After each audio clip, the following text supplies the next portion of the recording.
hapa tena katika jina la Bwana Yesu, na kusikia juu ya kazi nyingi na kubwa ambazo wewe umefanya hapo kabla.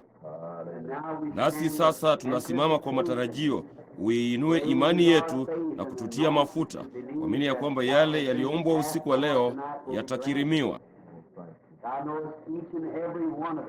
Wewe unajua kila moja ya hayo yote ambayo wameomba, nasi tunawaombea hasa sana Bwana wale walio karibu na kufa. Lete amani kwa nafsi zao endapo tayari haipo.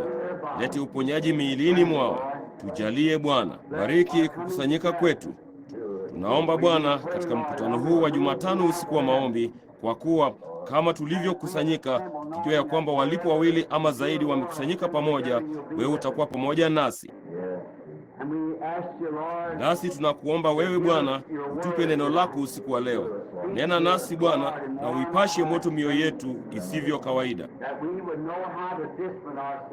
kusudi tujue jinsi ya kujiadibisha kwa ajili ya wakati mkuu ulio mbele, kwa kuwa tunaamini ya kwamba tunakaribia kuja kwa Bwana. Tunakushukuru kwa ajili ya watu sasa wanaoanza kuona imani kuwa ni ya thamani kwao na kujua maana ya imani, na tukijua hata kukushukuru kwa ibada ambazo zingali mbele, tukiamini ya kwamba utafanya jambo fulani.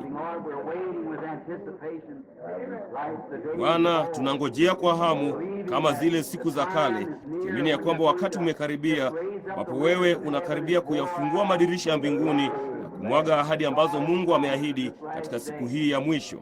Sasa tunakuomba wewe Bwana kuwa pamoja na wote kote katika mataifa, kwa kuwa leo tulisikia wengi sana hapa kila mahali waliowahitaji.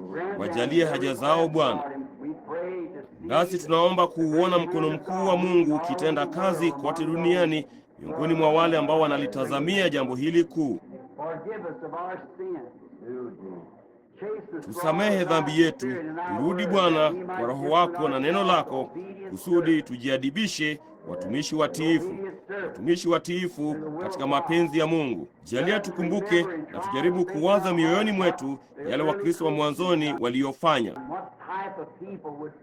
Tulikutana na watu wa aina gani kama tulikutana na wale waliokuwa pamoja nawe wenyewe, jinsi ambavyo hapana shaka nyuso zao zilinawiri kwa imani na furaha, jinsi hapana shaka maisha yao yalikuwa ni neno la Mungu lililo hai, nyaraka halisi zilizoandikwa zinazosomwa na watu wote walipokuwa wakitembea kati na miongoni mwa watu.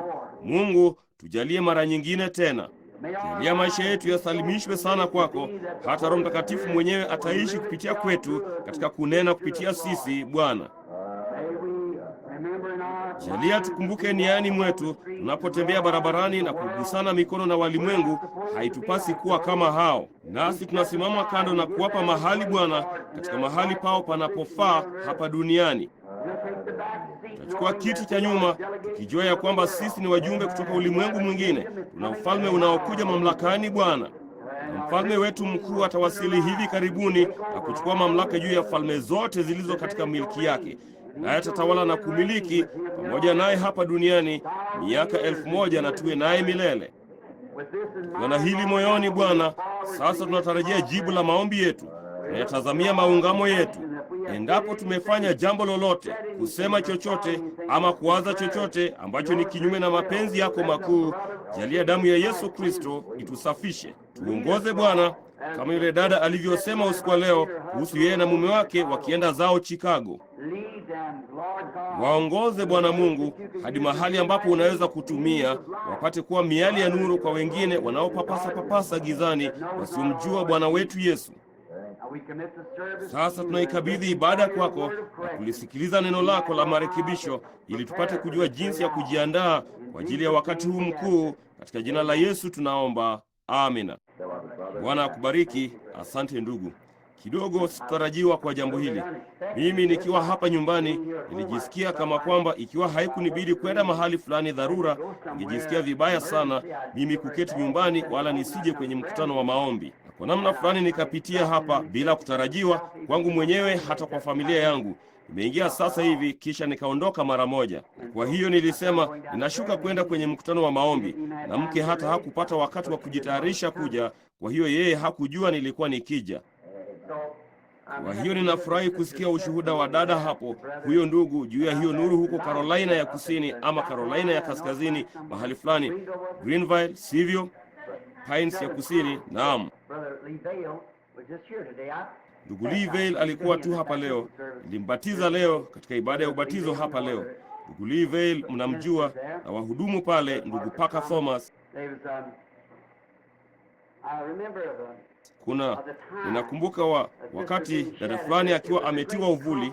Ilikuwa ni thibitisho kubwa dada ya yale Roho Mtakatifu wakati mwingine atatuacha tuendelee na kuijaribu imani yetu, kuona nini na kuijaribu imani ya wengine. Unapoangalia kitu fulani moja kwa moja na unaona kitu fulani na useme hivyo, wengine wanaangalia wala hawakioni, wanasema hakipo. Unaona, lakini kipo. Sasa hakuna mtu angaliweza kuiona ile nuru iliyokuwa ikining'inia juu ya Paulo, lakini ilikuwapo. Hakuna mtu aliyemuona yule hua akishuka kutoka mbinguni katika ile nuru, katika umbo na ikaning'inia juu ya Yesu, ila Yohana mwenyewe, bali ilikuwapo. Unaona? Na kwa hiyo basi, baadaye wakati nilipokuwa nikiwaambia watu kuhusu nuru hii ikiwa kama nguzo ya moto, hakuna mtu aliyetaka kuamini hilo. Lakini sasa jicho la kimitambo la kamera lilitambulisha hiyo, jinsi ilivyokuja. Na pepo mchafu ni mweusi. Ni kama tu maisha yetu, sisi ni vivuli. Nasi ikiwa sisi ni nuru, ambapo kama maisha yetu yakikubaliana na nuru ya siku hizi, tunatembea katika nuru. Ni kama tu vile unavyoangalia nje na kusema, ninaliona jua mchana. Unaona kivuli cha jua, ni uakisi wa jua. Si jua lenyewe, bali inathibitisha ya kwamba kuna jua. Inathibitisha ya kwamba kuna jua. Na sasa ninapoona kama ninyi mnaoketi huko nje, mkitumia feni, mkizungumza, hilo lina maana kwamba mko hai, bali ni kivuli tu cha uhai. Kwa sababu kitu chochote hakina budi kuwa na giza ndani yake kipate kufanyiza kivuli. Mnaona? Kwa kuwa kivuli kinapaswa kuwa na kiasi fulani cha giza na kiasi fulani cha nuru kufanyiza kivuli. Wala hakiwezi kuwa ni giza tupu na hakiwezi kuwa ni nuru tupu. Kama ni giza tupu kweli. Kama ni nuru, hakuna kivuli, hakuna kitu cha kufanyiza kivuli. Lakini kama kimechanganyana na giza na nuru, inafanyiza kivuli. Kwa hiyo kweli sisi ni vivuli vya nuru. Sasa wewe unaakisi uhai kutoka mahali fulani. Kama unaakisi na ni Mkristo, hiki kikiwa ni kivuli, inathibitisha tu kwamba kuna uhai mahali ambako huwezi kufa, kwa kuwa maisha haya yana mauti ndani yake. Unaona? Bali ni kivuli, kwa maana wewe ni kiumbe hai kinachotembea, kilicho na uwezo wa kuona, kuwaza, kusogea na kuzungumza, chenye zile hisi tano za mwili. Lakini hata hivyo, unajua wao wanakufa. Kuna matatizo mengi sana. Unajua yanaweza tu kuwa ni uakisi. Unaona ya kwamba kuna uhai na mauti yaliyochanganyikana pamoja. Mwili hauna budi kufa, lakini kama unaakisi kwa maisha yako yapatikanayo na mauti nuru ya mbinguni, basi unauakisi uzima wa milele, Mungu. Ndipo unapokufa huwezi lingine ila kwenda kwenye nuru hiyo, kwa maana hiyo ndiyo umeakisi. Kama wewe ni wa ulimwengu wa giza, unauakisi huo, na huwezi kwenda kwingine ila gizani. Unaona? Kwa hiyo tuko katika uakisi. Kwa hiyo tunaona jambo hilo, na hakika tu kama vile Roho Mtakatifu anavyoakisi nuru na uzima, vivyo hivyo nayo mauti huakisi giza. Na hayo hapa yote mawili.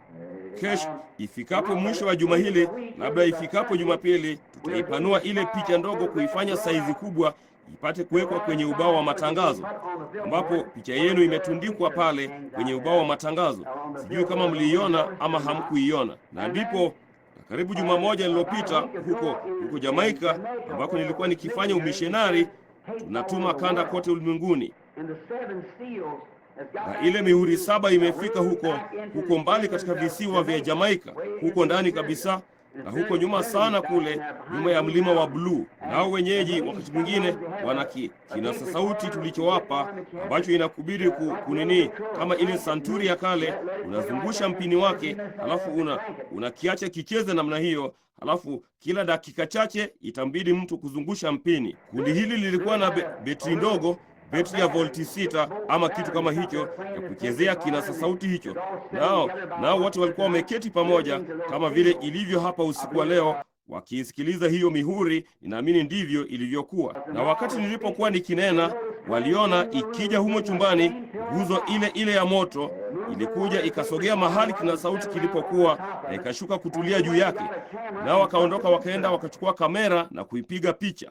na ni ile pale imening'inia pale juu yake.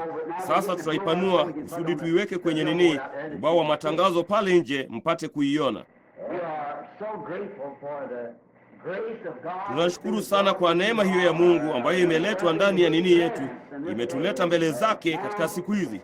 Sasa tunashukuru kwa ajili ya mambo mengi. Sasa nafikiri nitaangalia hapa ndani nione kama naweza kupata baadhi ya mitasari ama nini, chochote kile nilichozungumzia, ama tupate namna fulani ya fungu lililoandikwa hapa, haidhuru, hapa nyuma katika kitabu. Kama naweza kupata moja, na Bwana atanipa jambo fulani la kusema juu ya kitu fulani wakati tukiomba.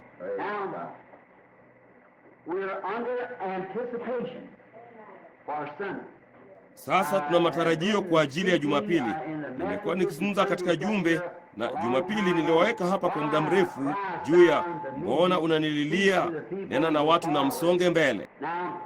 Sasa Jumapili ni ibada ya uponyaji ambapo wagonjwa wataombewa. Sasa mtu ukiwaendea wagonjwa, hapana budi pawe na sababu kwamba wagonjwa tunapowaombea kama hawaponi. Nami ninataka Bwana akipenda kwa ajili ya somo dogo tu Jumapili asubuhi pia. Kwa hiyo nitakuwa na ibada ya uponyaji na kuwaombea watu wote, na Billy Paul ama baadhi yao watakuwa hapa Jumapili asubuhi kama saa 2 kanisa litakapofunguliwa, kuwapa watu kadi wanapoingia mlangoni ama wakati wote watakapoingia. Na sasa basi, ninataka kujaribu, ninaamini Bwana kwa namna fulani amenipa ufahamu mdogo juu ya sababu ya kuwako na watu wasioponywa. Ninaamini ni kutokufahamu. Pia mimi naamini pengine tutazungumzia jambo hilo Jumapili asubuhi, Bwana akipenda. Sasa mkutano wa maombi wa Jumatano usiku ni mkutano mfupi tu ambapo tunakutanika na kuomba kama tulivyofanya na kushirikiana. Mwingine, mimi ninaamini moja ya mambo makuu ninayopata siku hizi ni ukosefu wa uaminifu wa yale tunayoamini. Unaona, kama Mungu katika siku za John Wesley angalifanya siku hiyo vile amefanya leo, ingekuwaje katika siku za Martin Luther ama yeyote yule? Kama vile tunavyomwona akifanya, ambaye amethibitishwa na kanisa na Roho pia na sayansi na kila hatua. Emalshani yake haina budi kutambua. Nalo neno la Mungu hapa likilitangaza na kulisimulia kabla halijatukia. Na halafu akija juu na kutabiri na kuonyesha jambo lile hasa alilosema litatimia kikamilifu, vile vile hasa yeye alivyosema. Na bado tunaketi kwa namna fulani wazembe, kana kwamba tunashangaa, vema, sijui kama hilo lingemaanisha kwamba ni mimi, sijui kama ingemaanisha tu kanisa kwa jumla, ama sijui kama kweli nimehesabiwa katika jambo hili. Nafikiri Jumapili asubuhi nitajaribu kuzungumza juu ya baadhi ya mambo hayo muhimu ambayo huenda yakatuelimisha kidogo. Sasa usiku wa leo nilipata jambo fulani, nililifungua tu hapa kabla sijaja hapa. Nikawaza, vipi kama ndugu Neville, kama ningefika kule chini na aseme, simama uhubiri, kisha aketi tu, mnaona.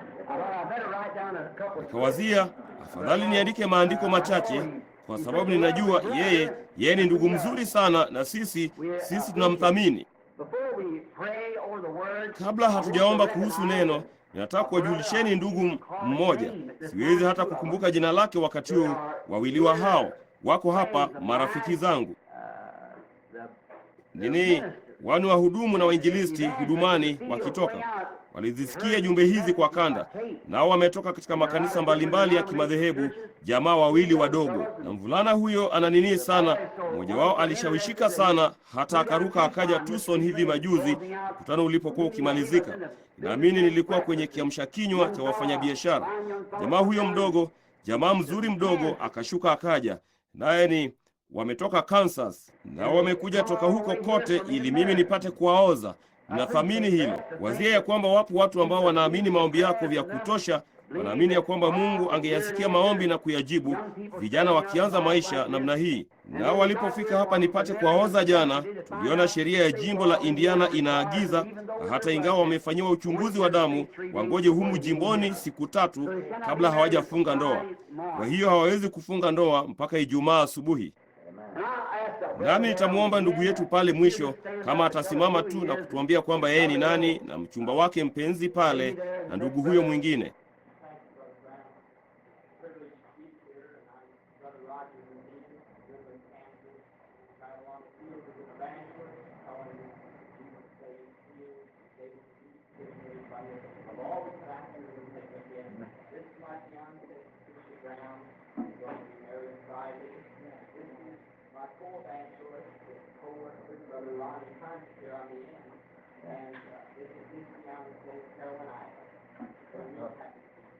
Thank you very much. We certainly wish these young and Asante sana. Hakika tunawatakia mabalozi hawa wachanga kwa ajili ya kazi ya Bwana Yesu baraka za Mungu kuwafanikisha njiani. Kama nilivyokuwa nikijiuliza, nikingojea kuja kwa Bwana na kuwaona vijana wanaume na wanawake wakiwa na kusudi moyoni kumtumikia Kristo, hilo linanifurahisha sana. Unaona, kuwaona wakisimama namna hii. Bwana awabariki sana ndugu yangu, dada. Sasa hebu na tufungue kwenye kitabu kidogo ambacho sijapata kuhubiria hapo kabla maishani mwangu. Na ni nini sana, mlango mmoja tu, kitabu cha Filemoni. Na ni nini, mimi kidogo tu ni mwairishi, nami nina waya uliozunguka jino langu la chini kushikilia baadhi yake mahali pake huku nyuma. Wakati mwingine siyatamki majina haya vizuri wakati nikijua yalivyo, na wakati mwingine siwezi kuyatamka vizuri kwa sababu ya ukosefu wa elimu. Kwa hiyo Filemoni, mtu fulani alisema huko nyuma, ambalo nafikiri ndilo tamshi lake sahihi. Sasa kifungu cha kwanza, nataka kuchukua neno moja tu ama mawili kutoka kwake. Paulo, mfungwa wa Yesu Kristo. Na hilo ndilo ninalotaka kutumia usiku wa leo kama fungu la maneno, Bwana akipenda, ni mfungwa.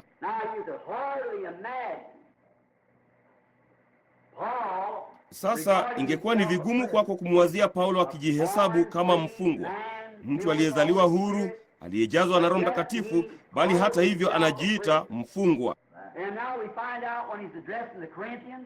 Na sasa tunaona wakati anapozungumza na Wakorintho, Paulo mtume wa Yesu Kristo. Wakati mwingine Paulo mtumishi wa Yesu Kristo kwa mapenzi ya Mungu, wakati akizungumza na Timotheo, watu mbalimbali. Sasa wakati anapomwandikia Filemoni hapa, yeye alisema Paulo mfungwa wa Yesu Kristo, Paulo mtume. Ningetaka kuhubiri usiku mmoja juu ya hilo. Paulo mtumishi, kuhubiri juu ya hilo, na kisha Paulo mfungwa. Lakini usiku wa leo, kwa kuwa ingechukua saa kadhaa kutafakari moja ya masomo haya ipasavyo, ningetaka kuchukua usiku wa leo Paulo mfungwa na kuchukua somo la mfungwa. Sasa na tuinamishe vichwa vyetu kwa muda kidogo tu. Bwana Yesu, mtu yeyote ambaye ana uwezo wa mwili anaweza kufungua kurasa za Biblia hii, bali Roho Mtakatifu ndiye tu anaweza kuifasiri katika nuru iliyokusudiwa. Tunamuomba aje sasa na atusaidie kufahamu kile hili lilichoelekezewa. Huyu Paulo, huyu nabii mkuu mwenye nguvu, na hata hivyo anajiita mfungwa. Naomba Roho Mtakatifu atufunulie jambo hili tunapomngojea katika jina la Yesu Kristo. Amina.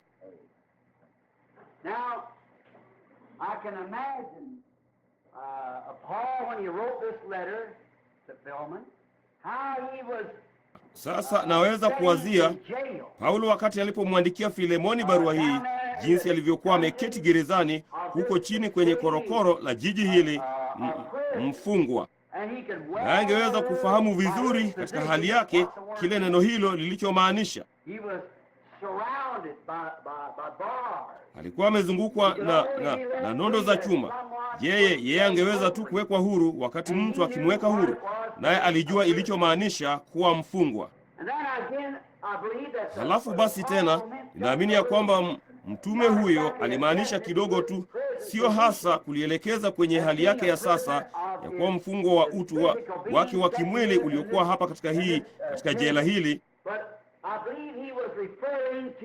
lakini ninaamini alikuwa akirejea kwenye utu wake, roho wake, mapenzi yake, kwa mfungwa wa Yesu Kristo. Sasa sisi sote tumezaliwa wenye hiari huru kufanya uamuzi wowote tunaotaka.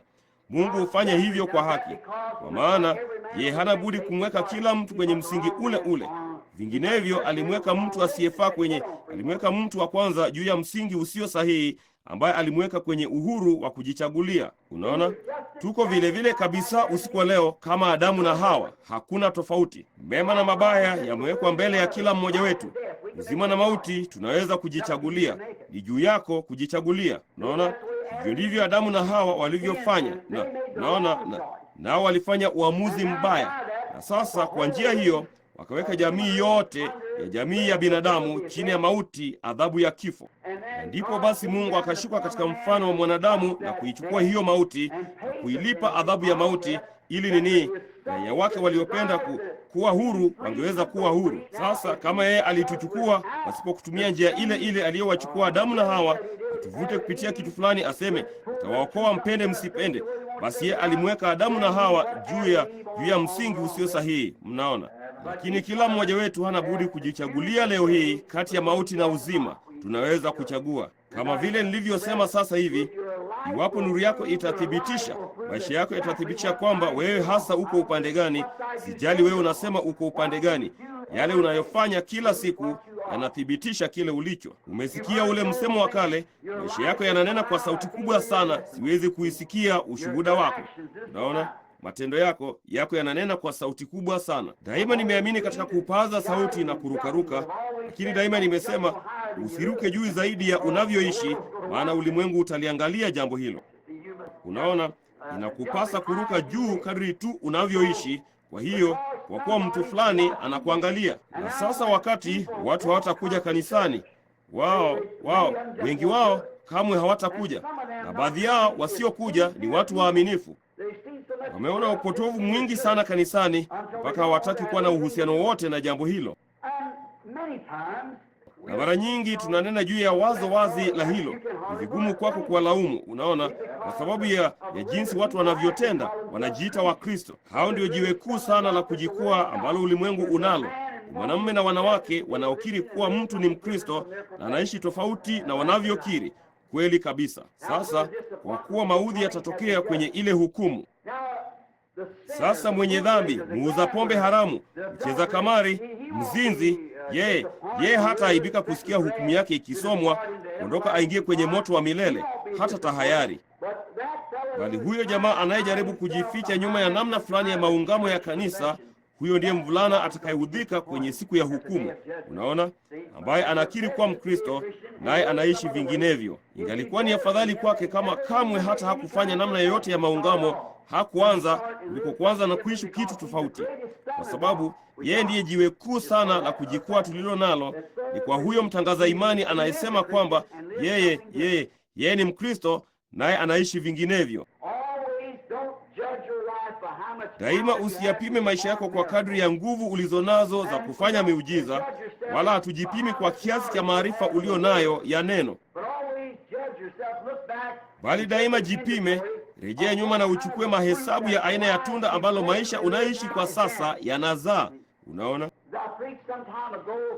Kama nilivyohubiri wakati fulani uliopita kwenye mkutano wa wafanyabiashara huko Phoenix, Arizona, juu ya uakisi wa Yesu, uyaakisi maisha ya Mkristo. Nilisema nilizaliwa hapa juu Kentucky, ambako hakuna ustaarabu kabisa, hasa sana wakati nilipokuwa mtoto mdogo. Na kijana fulani huyu kamwe hakuwa na nyumba kama tulizo nazo hapa, ambapo tulikuwa na mama wengi sana warembo ambao inawabidi kujiangalia kwa vioo kote nyumbani, kuweka tu nywele zao jinsi inavyopendeza na kadhalika. Lakini alikuwa na kioo kimoja kidogo, kipande kidogo tu kilichotundikwa nje mtini, ambapo ubao wa kunawia ulipokuwa, ambapo mama yake na baba walinawa na wakachana nywele zao na kadhalika, kutokana na kipande hiki kidogo cha kioo cha kale kilichotundikwa mtini.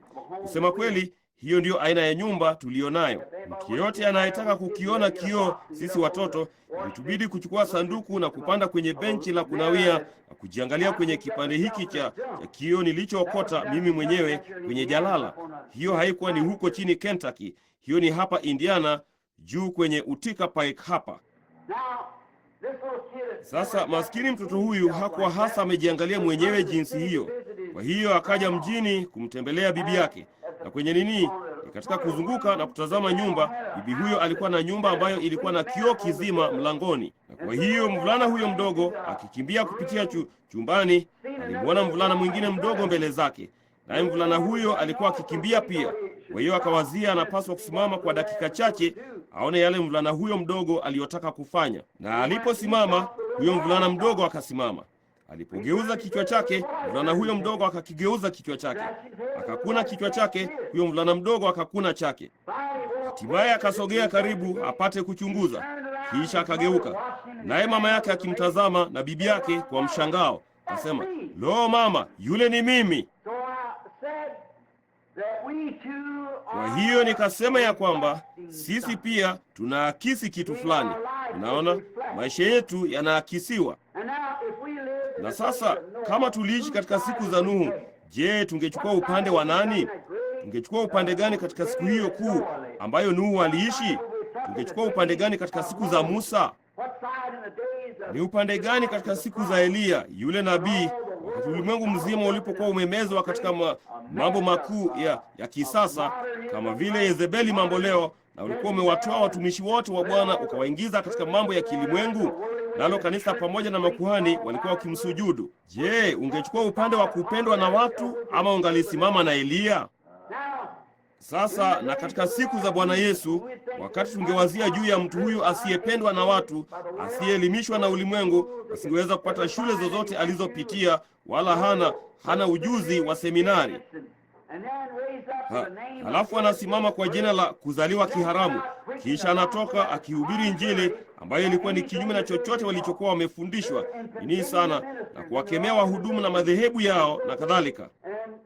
Nayo madhehebu yalikuwa yametoa kauli kama mtu yeyote akienda kumsikiliza huyu anayejiita nabii angefukuzwa kwenye sinagogi, ambayo ilikuwa ni dhambi ya kufisha. Iliwabidi wawajibike. Njia pekee wangaliweza kuabudu ilikuwa ni chini ya damu ya mwanakondoo.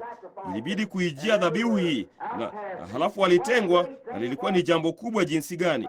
Naye mtu huyu akapuuza mambo kama hayo, na hata hivyo alikuwa pamoja na maandiko kikamilifu, bali si kwa njia ile wao walioyajua. Je, ungechukua upande gani? Unaona?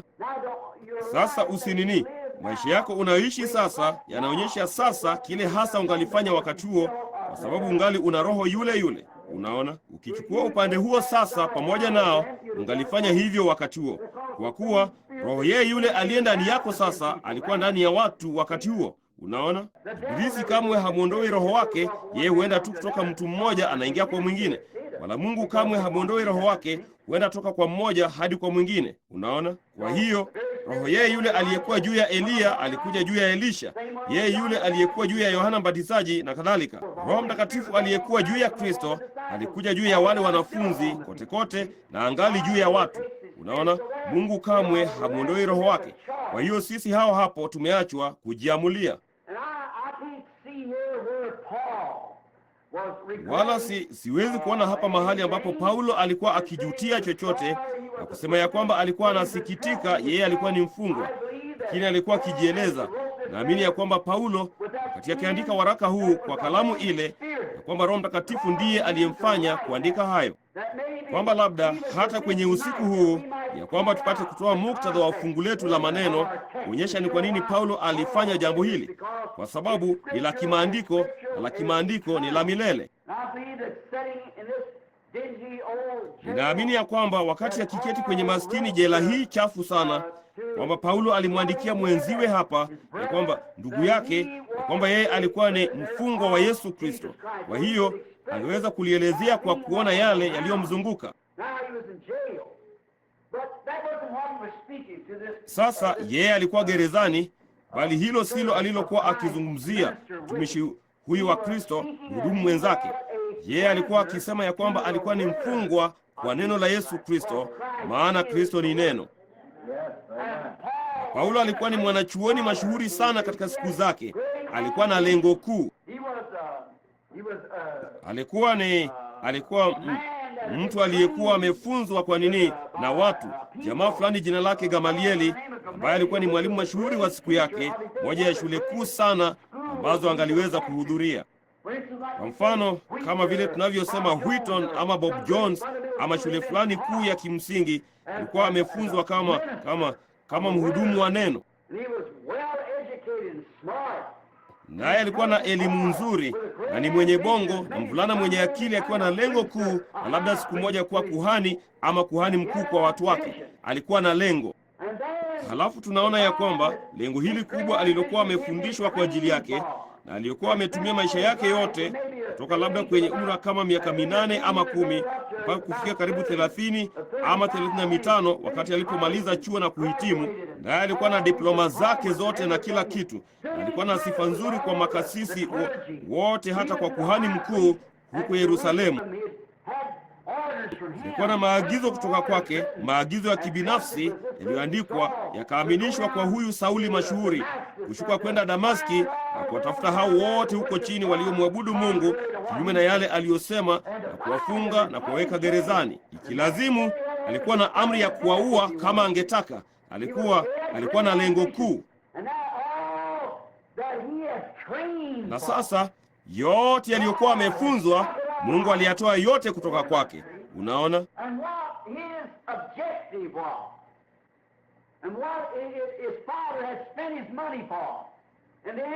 Na lililokuwa ni lengo lake, na kile baba yake alichokuwa ametumia pesa kwake, na shauku ya baba na mama yake, yote yaliondolewa kwake, kwa kuwa Mungu alikuwa na kitu kingine.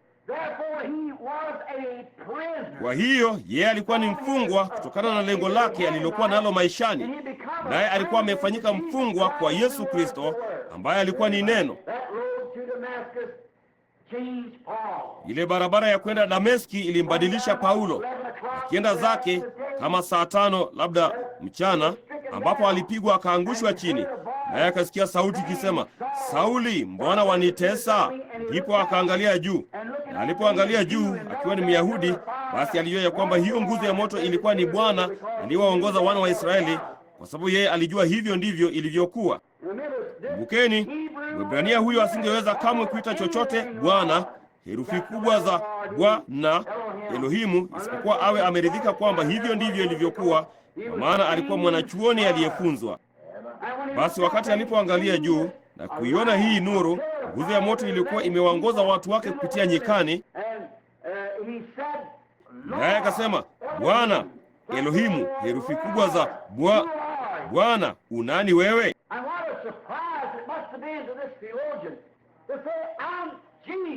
Basi ni mshangao wa jinsi gani uliompata mwanatheolojia huyu kuambiwa mimi ni Yesu, yeye yule aliyekuwa akimpinga sana. Ni nini? Ni badiliko la jinsi gani?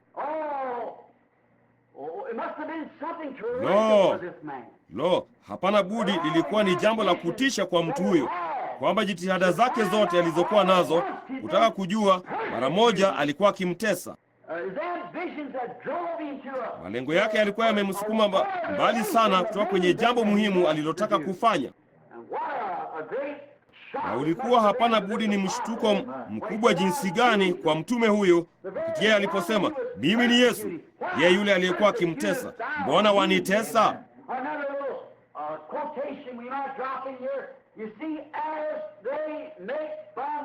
Nukuu nyingine ndogo tunayoweza kuingiza hapa ndani. Unaona, wanapolidhihaki kanisa, si kanisa hasa wanalodhihaki, wanamdhihaki Yesu. Mbona unanitesa? Paulo angewezaje basi, pamoja na elimu yake yote, kuamini huyu alikuwa ni, na kwamba kundi hili alilokuwa akilitesa ilikuwa ni Mungu yeye yule yeye alidai anamtumikia? Nafikiri hiyo ni, bila kuingia katika utondoti, nafikiri sisi sote tumefundishwa vizuri vya kutosha kujua kile ninachomaanisha hapa. Jambo lile lile linatendeka leo. Paulo kwa kutokujua, ingawa alikuwa ni mtu mwenye akili na mwerevu sana kuliko hawa Galilaya wasioelimika aliokuwa akiwatesa, ambao tayari katika unyenyekevu wao walikuwa wamemkubali mtu huyu kama Bwana. Lakini Paulo katika mafundisho yake makuu na akili zake asingeweza kukubali hilo, na jinsi ilivyokuwa ni mageuzi makubwa kwake humu barabarani. Na alipigwa kwa upofu hivi kwamba asitekeleze agizo lake, bali aliongozwa akapelekwa mahali penye barabara fulani iliyoitwa Nyofu na nyumba ya mtu fulani. Basi akashuka akaja nabii kule chini, jina lake Anania, ambaye aliona katika ono yeye akija, akaona mahali alipokuwa, akashuka akaenda mahali alipokuwa na akaingia ndani. Ndipo akasema, ndugu Sauli, Bwana aliyekutokea njiani ukija amenituma nipate kuweka mikono yangu juu yako, nawe upokee kuona kwako na ujazwe na Roho Mtakatifu. Angalia mahali alipokuwa, jinsi lilivyokuwa ni jambo kubwa sana kwa Paulo. Unaona, yote aliyokuwa amefunzwa kufanya yalikuwa ni kinyume. Kwa hiyo sasa, pamoja na elimu yote aliyokuwa nayo, ilikuwa tu imekuwa ni bure kwake.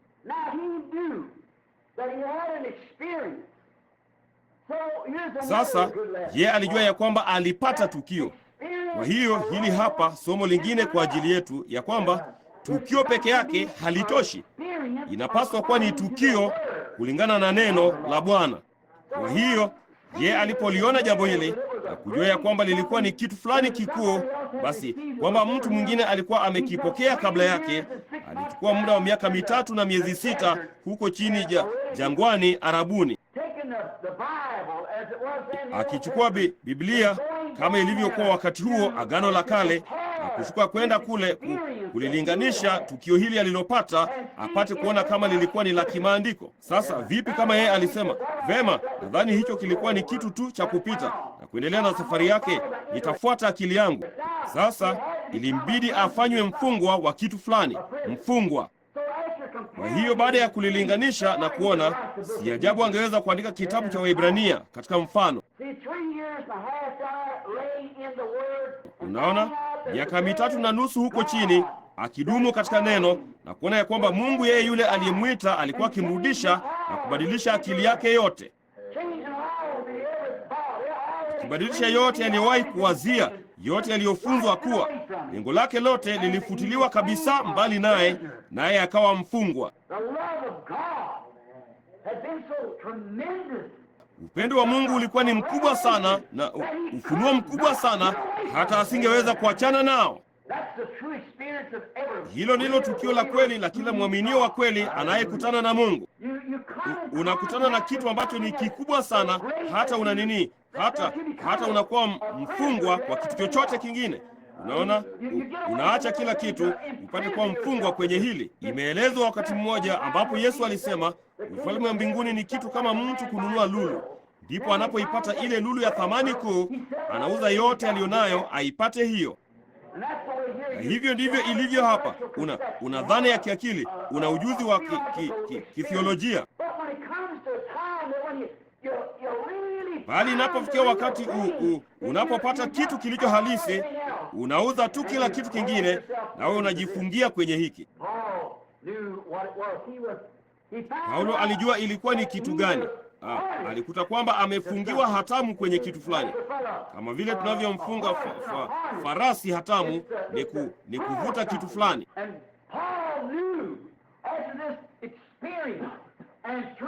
Paulo alijua baada ya tukio hili, miaka 3.5 ya kulinganisha tukio alilokuwa nalo na Biblia,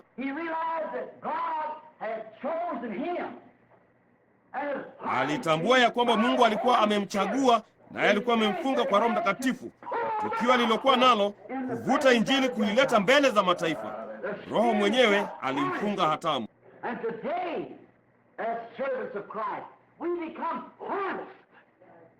Na leo hii kama watumishi wa Kristo tunafungwa hatamu. Tumefungwa, hatuwezi kwenda. Tumefungwa nalo, tukafungwa hatamu kwa neno. Haidhuru mtu mwingine yeyote anasema nini, wewe umefungwa hatamu kwake. Na jambo fulani kulihusu hilo, kwamba kamwe huwezi kuliacha. Umefungwa nira pamoja nalo kwa Roho Mtakatifu. Amekufunga nira kwenye neno. Haidhuru mtu mwingine yeyote anasema nini, ni neno. Hilo daima limefungwa hatamu nalo, limefungwa nira pamoja nalo kwenye neno. Kwa Roho yeye amefungwa hatamu. Yeye alikuwa amejifunza upande wa nyuma wa jangwa la Arabuni kule, wakati mambo yake yote ya awali na ujuzi na lengo hayo, yeye alikuwa amevuliwa mambo hayo. Sasa hapo ndipo tunapopata siku hizi ya kwamba hatuna budi kuvuliwa kwanza. Nao watu hawataki kuvuliwa. Ndugu wa Kimethodisti anataka kushikilia kidogo mafundisho yake ya Kimethodisti. Ndugu wa Kibaptisti anataka kushikilia kidogo mafundisho yake ya Kibaptisti. Unaona?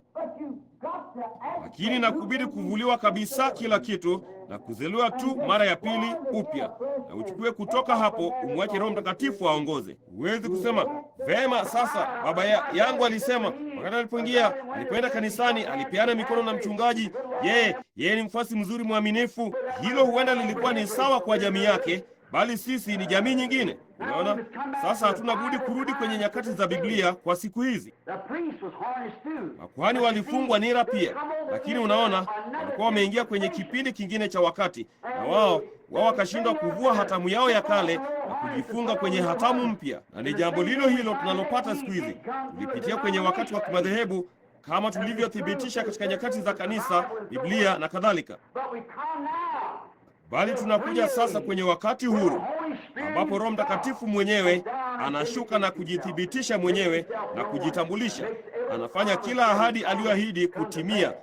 Lo jamani, ni wakati mkuu jinsi gani! Naye alijua ya kwamba, jambo lingine, alijua asingeweza kwenda mahali mbalimbali, kwamba kwa kuwa amefungwa hatamu kwenye hili, kwamba asingeweza, kwamba alinini, bali alitaka kwenda. Alijua ya kwamba shauku yake ilimvutia miongoni mwa ndugu zake ambako alialikwa kuja. Hata hivyo, alisukumwa katika Roho kufanya jambo lingine. Yeye hakuwa ni mali yake mwenyewe. Labda mtu fulani angesema, ndugu Sauli, ndugu Paulo, tunakutaka uje huku kwa sababu tuna kanisa lililo kubwa kuliko yote, tuna kusanyiko lililo kubwa kuliko yote, sadaka zako zitakuwa nyingi na kadhalika. Lakini akisukumwa sana katika Roho, yeye aliwazia, ninaye ndugu kule, ningetaka kwenda kule na kumwokoa ndugu huyu, nimlete kwa Bwana. Lakini hata hivyo, Roho alimsukuma sana kwenda mahali pengine. Je, alikuwa ni mfungwa kweli?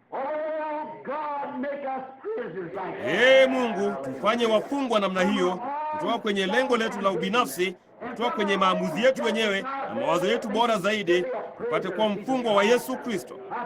Nafikiri hilo lilikuwa ni tamshi kubwa, kwamba mimi ni mfungwa wa Yesu Kristo. Pia kumbukeni, yeye ni neno. Unaona, haidhuru mtu yeyote mwingine anawazia jambo gani, ni neno. Unaona, ikiwa wewe ni mfungwa wa neno, hakuna dhehebu linaloweza kukutikisa kutoka kwa hilo. Ni neno.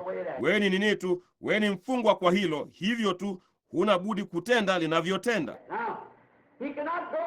Sasa yeye asingeenda mahali fulani alikotaka kwenda, kwa sababu, kwa nini? Roho alimkataza. Kumbukeni mara nyingi ambapo Paulo alikuwa akijaribu kwenda mahali fulani akiwazia, huko ndiko ningeweza kufanya mkutano mkubwa, lakini Roho angemkataza. Sasa hilo kwa dhahiri linaonyesha na kuthibitisha ya kwamba Paulo alikuwa ni mfungwa wa Yesu Kristo, aliyetiwa hatamu kwa neno lake, kwa Roho. Ninapenda jambo hilo.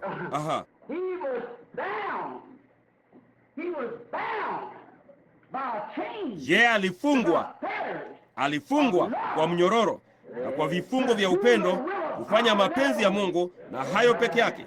Alikuwa ni mfungwa. Alikuwa katika vifungo vya upendo. Alikuwa amefungwa nira pamoja na Kristo. Asingeweza kufungiwa nira na kitu kingine chochote. Alikuwa amefungiwa nira pamoja naye, na mahali uongozi ulipoenda, huko ndiko ilimbidi kwenda. Haidhuru malisho yalikuwa ni mazuri vipi, hapa upande huu ama upande ule, ilimbidi kwenda vile kiongozi na nira walivyokwenda.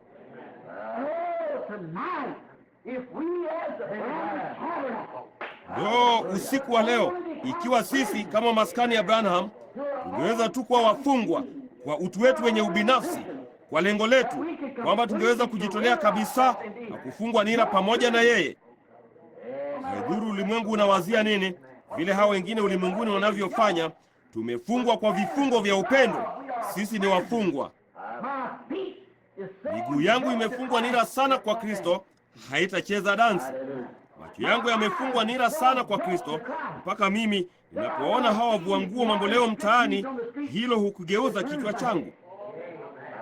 Moyo wangu umefungwa nira sana katika upendo pamoja na yeye, hata siwezi kuupenda ulimwengu huu tena. Mapenzi yangu yamefungwa nira sana kwake, hata sijui sasa malengo yangu ni yapi. Ni tu uongozapo, mimi nitafuata Bwana, nitakuwa mfungwa. Unaona,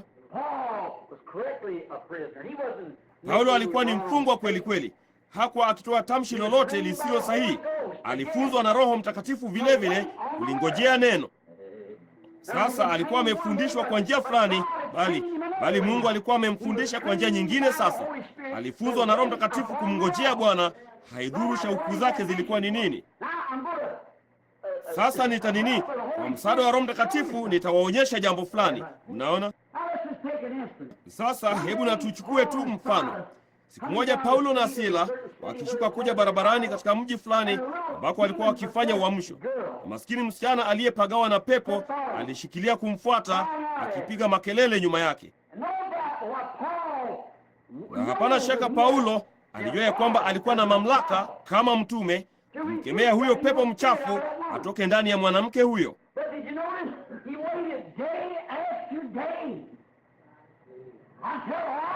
Lakini je, mlitambua?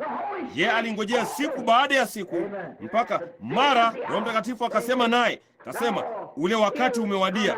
Ndipo akasema, ewe pepo, toka ndani yake. Unaona, je, alijua kumngojea Bwana? Na hapo ndipo mahali ambapo watu wengi siku hizi wanaleta fedheha juu ya neno. Wanatoka wakiwa na lengo. Ni miamsho mingapi imeachwa ikiwa baridi kwa sababu ya jambo kama hilo, kwa sababu mwinjilisti huyo hangojei kuona yale Bwana anataka kusema. Baadhi yao wanasema njoni hapa, nao wanaenda sasa hivi kwa sababu shirika lilisema nenda. Roho Mtakatifu angesema jambo tofauti. Hata hivyo, lengo la mtu huyo kuwa mzee wa jimbo ama kitu kingine ama mzee fulani ama askofu fulani ama kitu kingine kingemvuta, huna budi kwenda. Hata hivyo, yeye anajua vizuri zaidi. Roho Mtakatifu akisema nenda hapa, unaona, yeye ametiwa nira kwa dhehebu lake. Yeye ni mfungwa wa dhehebu hilo. Lakini endapo amefungiwa nira kwa Kristo, yeye anaongozwa na Roho Mtakatifu. Yeye, unaona, yeye amefungwa nira, ni mfungwa. Haileti tofauti yoyote yale kitu chochote kingine kinasema. Ni shaba iliayo na upatu uvumao. Yeye husikia tu sauti ya Mungu, naye hunena tu wakati inapotokea. Hasemi kitu. Mtu fulani anasema, ndugu Jones, ndugu Roberts ama wengineo, watu wa mashuhuri nchini mwetu leo kama Tommy Hicks ama Oral Roberts ama ndugu Tommy Osborne, baadhi ya hawa injilisti mashuhuri. Kama mtu fulani angesema, aisee, njoo huku Tommy, wewe ni mtu mashuhuri wa Mungu, ama Oral, nami nina mjomba aliyelala hapa ambaye amefungwa kabisa, naye ni mgonjwa, nataka uje huku, ninaamini una nguvu za kumponya. Unaona? Na labda Roho Mtakatifu angemwambia si wakati huu. Lakini hata hivyo, kwa ajili ya urafiki wa mtu huyo, anawajibika kuambatana naye. Asipoenda, anakuwa adui wa mtu huyo. Mtu huyo anasema, vema, alienda kwa nani akamponya mtoto yule ama mvulana yule? Ninajua alimponya. Nami nimekuwa ni rafiki yake kwa miaka kadhaa, unaona, wala asingekuja nyumbani kwangu. Lakini kama ameshurutishwa na Roho Mtakatifu asiende, afadhali asiende, kama yeye amefungiwa nira pamoja na Mungu. Rafiki yake yeye anampenda. Lakini ni afadhali aongozwe na Roho Mtakatifu kwenda kule, kwa sababu haitafaa kitu, haidhuru. Mimi ninapitia hilo mara nyingi sana. Lakini Paulo alingojea tu Roho amwambie la kufanya. Ngojee Roho, asema. Yeye alisimama usiku mmoja akihubiri, kisha akatoka nje kule, akamwona kilema, na mara Roho akanena naye akasema, naona vipi? Vile alivyoona watapata ajali kwenye kisiwa. Unaona ya kwamba una imani ya kuponywa. Simama kwa miguu yako. Yesu Kristo alikuponya. Unaona? Haya basi, yeye alikuwa amefungiwa nira. Huenda alifanya uamsho wa juma moja kule, wala hakuna kitu kilichokuwa kimetukia, bali hata hivyo alimngojea Roho Mtakatifu aseme. Unaona, yeye alifungiwa nira kwa ombi hilo. Sasa unasema, ndugu Branham, unapinga yale uliyosema Jumapili kuhusu wewe kuwa umekuwa ukingojea wakati huu wote. Na ila kumbukeni, Roho Mtakatifu ndiye aliyesema nami huko barabarani na kusema, ninakutuma urudi miongoni mwa wagonjwa na wanaoteseka. Unaona, ni kumtii Roho Mtakatifu. Si kwenda mpaka aliponiambia niende. Nilikuwa nikingojea Bwana asema hivi mpaka nikapata Bwana asema hivi. Sasa hilo ni tofauti. Unaona? Sasa hilo linaleta tofauti. Naam. Ye alilingojea neno la Bwana.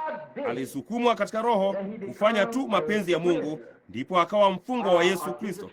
Yenyi marafiki, laiti tungaliweza tu kuwa wafungwa. Ninajua kuna joto, lakini mimi ningependa kutaja watu wengine wachache mkiniruhusu. Kuna kama 6 ama 8 walioandikwa hapa chini, lakini mimi ningependa kumtaja mtu mwingine mmoja tu ama wawili. Hebu tuchukue maisha ya Musa.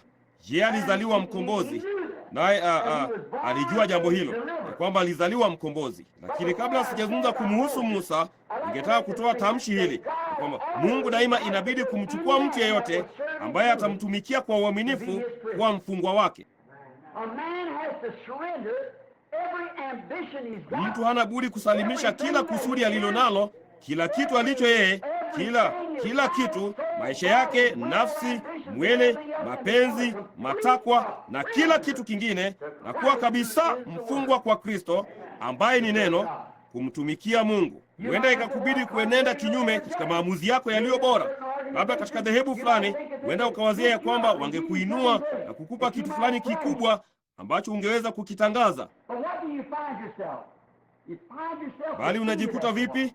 Unajikuta umeshindwa baada ya kitambo kidogo, mpaka Mungu anapoweza kumpata mtu ambaye yuko tayari kuwa mfungwa kwake. Mungu anatafuta wafungwa, daima amewatafuta. Unaweza ukatafuta kote katika maandiko, mtu hana budi kuwa mfungwa wa Kristo dhidi ya chochote kile. Kwa hiyo huwezi kuunganishwa na chochote ila Kristo. Hata baba yako, mama yako, ndugu yako, dada yako, mume wako, mke wako, yeyote yule, umeunganishwa tu na Kristo na yeye pekee, ndipo Mungu anaweza kukutumia. Mpaka wakati huo huwezi. Nikitoka nje mara nyingine huwakemea watu. Unaona, ninajaribu kuwafanya mjifungue. Huna budi kupata mahali pa kuanzia. Kama vile wakati mwingine nawakemea wanawake wanaokata nywele zao na kuvaa nguo hizi na wanashikilia na kudumisha maungamo yao ya Ukristo. Wanasema hilo ni jambo dogo. Vema, huna budi kuanzia mahali fulani. Kwa hiyo anzia papo hapo katika abache zako. Unaona, na uachane na kujifananisha na ulimwengu kwa vyovyote vile, na uwe mfungwa wa Kristo, na halafu usonge mbele tu, ukatilie mbali kila kitu mpaka hatimaye mstari wa mwisho umekatiliwa mbali. Ndipo wewe ni mfungwa. Basi unakuwa mkononi mwake yeye amekushika kwa mkono wake. Sasa Musa alijua ya kwamba alizaliwa mkombozi. Alijua hilo. Na je, mlitambua pamoja na lengo alilokuwa nalo Musa, akijua ya kwamba mama yake alikuwa amemwambia kule, kwa kuwa alikuwa ni yaya wake. Hapana shaka huyo mtoto mdogo Musa alipozaliwa, kwamba mama yake alisema, unajua Musa, wakati mimi na baba yako Amramu tuliomba siku zote, tulijua na kuona katika neno, wakati ulikuwa umewadia wa kuja kwa mkombozi, nasi tuliomba, Bwana Mungu, tunataka kumwona huyo mkombozi. Usiku mmoja Bwana alituambia katika ono ya kwamba wewe ungezaliwa, nawe ungekuwa ndiwe huyo mkombozi. Hatukuogopa amri ya mfalme, hatukujali aliyosema mfalme. Basi tulijua ya kwamba wewe ulizaliwa mkombozi. Sasa Musa, tulijua ya kwamba tusingeweza kukulea vizuri. Sasa kumbukeni, walikuwa kule miaka 400 huko Misri. Mnaona? Na sisi tulitaka kukupa kitu sahihi, elimu nzuri, mafunzo yanayofaa. Kwa hiyo nilikuchukua na kukuweka katika kisanduku kidogo na nikakuweka katika Nile. Na ni ajabu jinsi gani kwamba mkondo ulikichukua kijisanduku hicho kupitia kwenye nyasi na matete, ukakileta moja kwa moja huku chini maili kadhaa na kukipeleka moja kwa moja kwenye ikulu ya Farao, ambapo nani wake binti Farao alikuwa, mahali kidimbwi chake cha kuogelea kilipokuwa, na jinsi ambavyo nilijua ya kwamba angehitaji mwanamke wa kukulea. Na katika siku hizo kwa kweli hawakuwa na chupa hizi za kunyonyeshea watoto, kwa hiyo ilimbidi awe na yaya aliyeajiriwa kumnyonyesha. Kwa hiyo na Miriamu nikamtuma kule, naye akasimama pale, naye akasema, ninajua mahali napoweza kumpata yaya wa kumnyonyesha. Naye akaja akaniita. Na Musa, milango yote imefungwa. Mpenzi, wewe una umri wa miaka 16 sasa, na wewe utakuwa mwana wa Farao, na siku moja utakuwa mkombozi ambaye atawatoa watu hao huku. Shauku za Musa zikaanza kukua. Nitasoma mama, nitasoma kila kitu niwezacho. Unajua nitakalofanya? Nitajifunza jinsi ya kuwa mwanajeshi, nami nitajua jinsi ya kuwatoa hawa watu hapa. Nitakuwa jemadari mkuu, askofu. Kwa hiyo nitajua jinsi ya kufanya jambo hilo, nami nitawatoa. Nitapata PhD yangu ama LL. Nitawatoa kama vile Baba Chiniki, kama umewahi kuvisoma vitabu vyake. Vema, yeye atawakomboa Waprotestanti wote, wajua, naye akawa mmoja wao mwenyewe. Kwa hiyo kasisi huyu mashuhuri miaka kadhaa iliyopita, Baba Chiniki, anapaswa kupata kitabu chake na kukisoma. Anamuita baba, yeye ni ndugu Chiniki tu. Ndivyo ilivyokuwa, hatumuiti mtu yeyote baba namna hiyo. Kwa hiyo tunaona ya kwamba sisi alikuwa anaenda kuisoma Biblia kusudi aweze kutoka aende huko nje na kuikosoa dini ya Kiprotestanti na kuwafanya wote wa Katoliki. Wakati alipoanza kuisoma Biblia, Roho Mtakatifu alimjia naye akampokea Roho Mtakatifu, na ndipo akawa ni mmoja wao. Kwa hiyo basi, angalia jambo hili kwamba Musa alipata mafunzo yote, kwa sababu yeye alijua, alikuwa mwerevu sana, ameelimika sana, mwenye akili nyingi, mpaka hakuna mtu yeyote hata angeweza kuwafundisha Wamisri, mpaka angeweza kuwafundisha wanasaikolojia wao, angeweza kufundisha majemedari wao kwamba nguvu za kijeshi zilikuwa ni nini. Alikuwa ni mtu mashuhuri, nao watu walimwogopa Musa kwa sababu ya ukuu wake. Usomi wa jinsi hiyo! Jamani, alikuwa ni askofu mkuu, ama labda kama papa. Alikuwa ni mtu mkuu, naye alikuwa ni mtu mwenye nguvu, naye alijua ya kwamba alizaliwa apate kufanya jambo hili, na alikuwa amefunzwa akiwa na lengo kuu kufanya hivyo.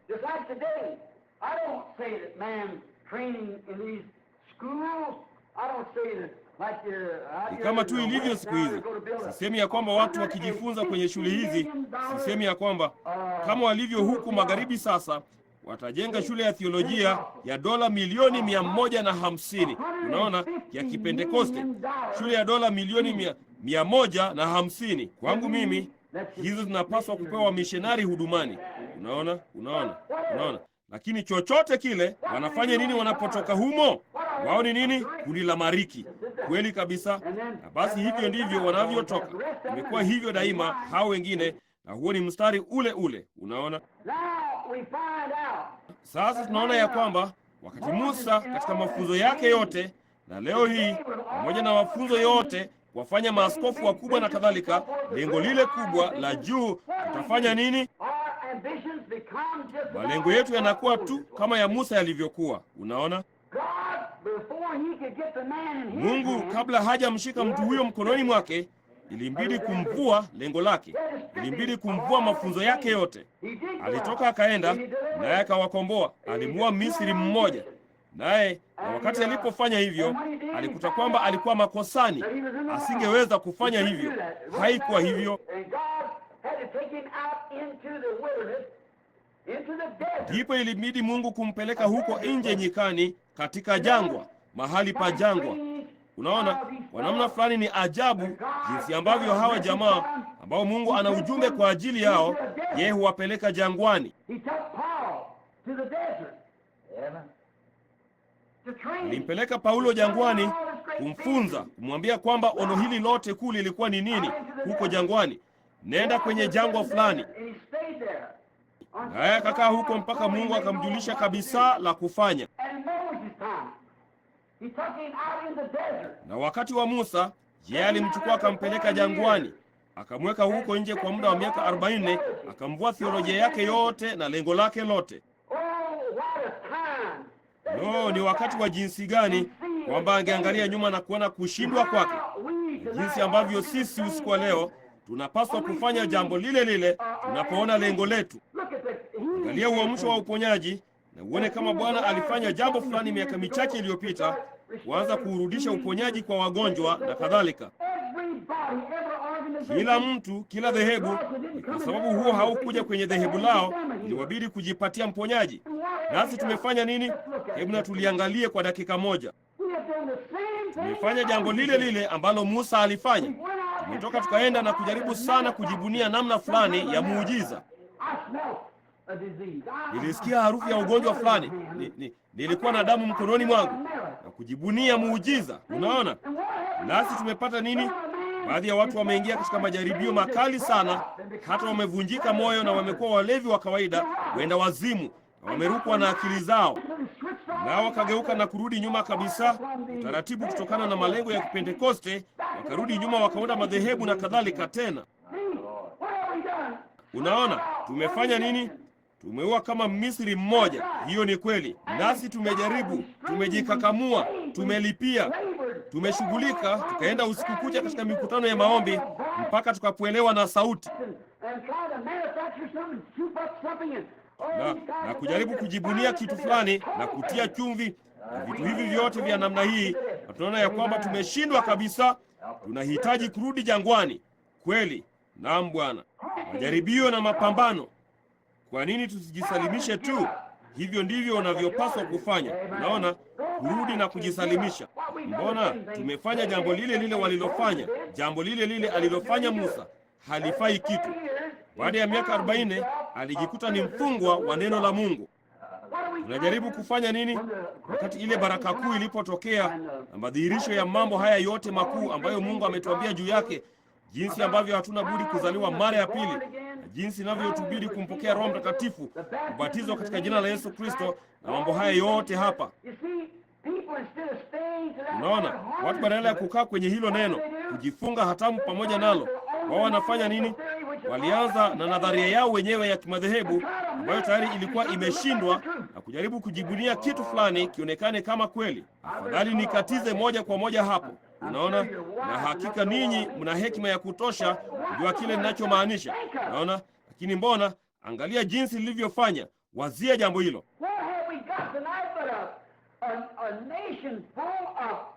Tuna nini usiku wa leo ila taifa lililojaa watu wa kimadhehebu ambao wanayakana maandiko ya Mungu, ambao wangeuita uzima wa Roho Mtakatifu kwamba ulikuwa ni kuwasiliana kimawazo, ambao wangeukataza huo kuingizwa kanisani mwao, wala wasinge kuruhusu kutaja neno moja kuhusu uzao wa nyoka, usalama wa milele na mambo ambayo Roho Mtakatifu ameyafunua na kuthibitisha kwamba ni neno. Nilitoa changamoto baada ya changamoto, waje wanithibitishie kwamba ni uongo. Wamepata nini? Kitu kile kile ambacho Luther alikuwa nacho, hao wengine. Unaona, alimuua Misri. Tunapaswa, ilikuwa ni kitu gani? Labda alimfanya mtu fulani kuacha kuiba, ama labda kuishi mwaminifu kwa mke wake. Lakini mlimfanya nini kutokana na hilo? Mfuasi wa kanisa, njoo ukajiunge na kundi letu. Unaona, mtu huyo aliyekufa anainuka, ndicho kitu pekee angaliweza kukielekezea vidole vyake kuonyesha mafanikio yake ya miaka 40 ya mafunzo. Maskini Misri anainuka, amewekwa pale, ameoza na ni maiti. Hivyo ni karibu jinsi ilivyo usiku wa leo. Kitu pekee tunachoweza kukielekezea kidole kwa uamsho ambao umevuka ng'ambo unavyojiita, wafuasi wa kanisa wanaonuka, ambao hawajui zaidi juu ya Mungu kuliko Mhotentoti anavyojua juu ya hekaya za Kimisri. Kweli, hilo ungewaambia juu ya neno la Mungu, wanasema siamini hilo. Wanasema sijali unalosema, siliamini. Unaona, hilo ni jambo baya sana kulazimika kulirejea kwa majaribio yote magumu na mapambano na kila kitu tulicho nacho. Labda tungeelekeza kwenye shule kubwa, bali imekufa. Tungeweza kuelekeza kwenye dhehebu, bali limekufa, linanuka. Ni kama tu kitu cha kwanza tulichotoka kwake, kama vile nguruwe akienda kwenye kugaagaa kwake na mbwa kwenye matapiko yake. Tunaporudi, Misri mmoja aliyekufa. Hapana shaka, ila mtu fulani alisema, Musa, vema, hivi huwahurumii watu tena? Uliitiwa jambo hili. Mtu fulani aliyemjua Musa na aliyejua aliitwa kwa ajili ya jambo hilo. Na hunini, wahurumii watu? La, Bwana. Vema, kwa nini hutoki nje huku ukifanya jambo hili? Na kwa nini huko hapa nje ukijaribu jambo hili? Na kwa nini huambatani na wahao wengine? Musa alikuwa huko nje akivuliwa mpaka akapata tukio penye kijiti kilichowaka moto ambacho kililitangaza neno, mimi ndimi Mungu wa Ibrahimu, Isaka na Yakobo. Nami ninakumbuka ahadi yangu, nami nimeshuka kuja kuwakomboa, ninakutuma kuwakomboa. Ndivyo ilivyokuwa. Aliliona neno, sio lengo la watu ama shauku za watu. Ndipo akafanyika nini? Hakutaka kuwakabili wa Misri tena. Hakutaka kukabiliana na jambo hili tena, bali akawa mfungwa. Amina. Miaka 40 ya kutoroka, kuvuliwa, bali basi akawa mfungwa kwenye kijiti kilichowaka moto. Musa mwenye nguvu pamoja na akili zake zote. Biblia ikisema ya kwamba Musa alikuwa mtu mwenye nguvu katika neno ama katika tendo huko Misri. Kiniangalia kile mwanatheolojia huyo mwenye nguvu alichofanya mbele ya kijiti kilichowaka moto. Alikiri tu kushindwa kwake. Wakati alipoona kusudi halisi la Mungu, alikiri kuwa hakuwa na uwezo wa kufanya jambo hilo. Hata hivyo, alikuwa amefunzwa katika theolojia yote ambayo angeweza kumpa. Alifunzwa katika shule iliyo bora kabisa.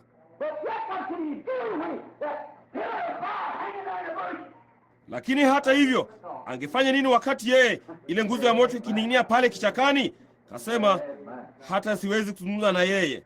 Bwana, mimi ni nani hata niende? Unaona, vua viatu vyako Musa, ninataka kuzungumza nawe. Jivue kabisa hata viatu vyako, uko chini kabisa sakafuni, tena ninataka kuzungumza nawe. Asingeweza hata kuzungumza.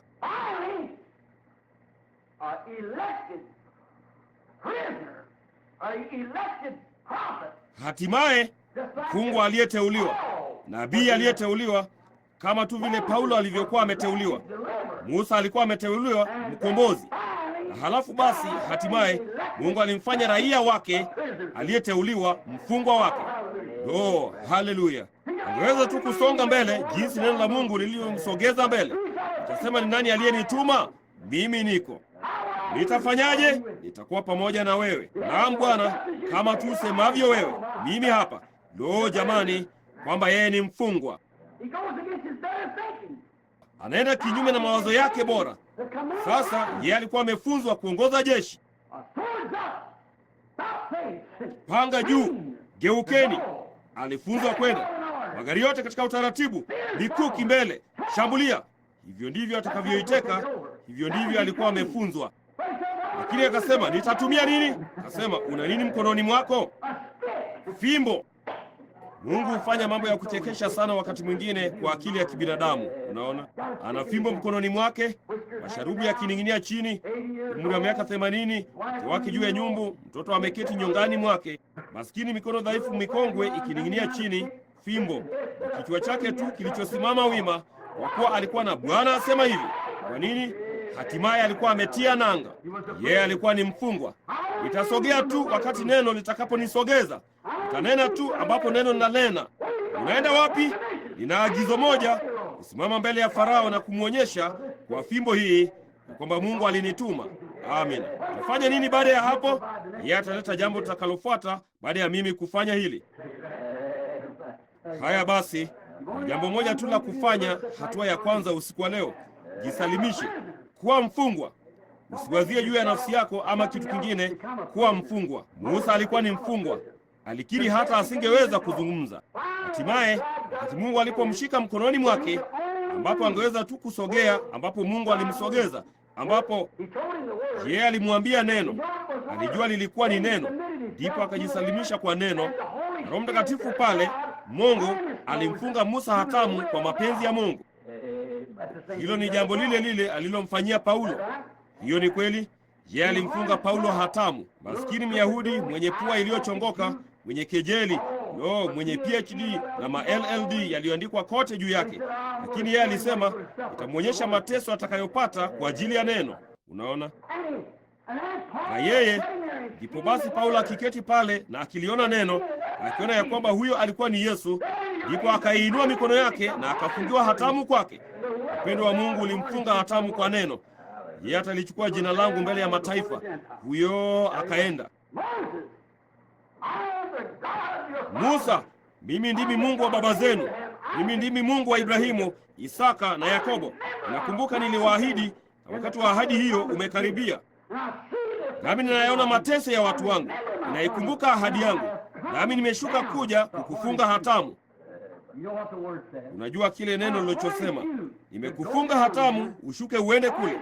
Nimekufunga hatamu kwa nguvu ushuke uende kule na kuwakomboa watu wangu. Basi chukua fimbo hiyo mkononi mwako kama ushahidi, maana umeona muujiza ukifanywa nayo, kama tu Daudi akiwa na lile kombeo. Unaona, akafungwa hatamu yeye mwenyewe, kisha akashuka akaenda.